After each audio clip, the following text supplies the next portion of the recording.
So what we've got since the last video is we've got it so that when I click on the circle based on the distance from my mouse cursor to the circle, if the distance is less than 30 and I'm clicking, boom, our circle is going to a brand new location, and that location is randomized every time I click on it. Now this is kind of nice, but it doesn't really give that good feeling that you get when you actually add some score into your game. So we're going to do that next. So we'll need a variable called score, and of course we're going to start out with having a score of 0. Now this is under the logic section again, right? So if we left click and the distance is less than or equal to 30, this line of code says when we click on the circle, in other words, send it to a new location and add 1 to your score. But now we actually have to get the score onto the screen. Now because we are rendering all of our text right here, I'm just going to render the score text right here as well. So score text equals text.render.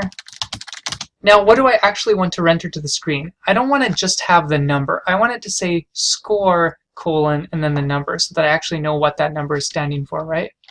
So I'm going to put score colon and then plus string score, my variable called score. So this entire thing is what's going to get put to the screen. It's going to be the word score with a space and then the actual number score that I had to convert to a string, and I've concatenated these two strings together. So score plus equals 1. Now I need to actually draw that to the window. Window.blit score text. And where do I want to put that? Well, let's put it in the top right corner. So my window is 800 wide. I don't know, I'm guessing maybe about 750 over with a height of 0. So if I run this, I can see I'm going to have to move it a little more to the left, right?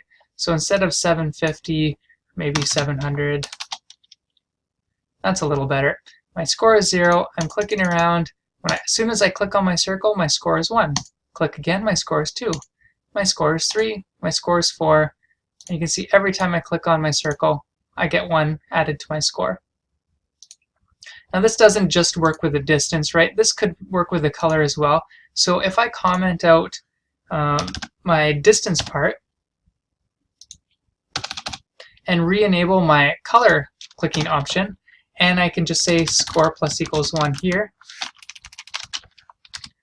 so that when I run it, you can see when I click on the red, I'm adding 1 to my score as well. And so that's how we could add score to our game.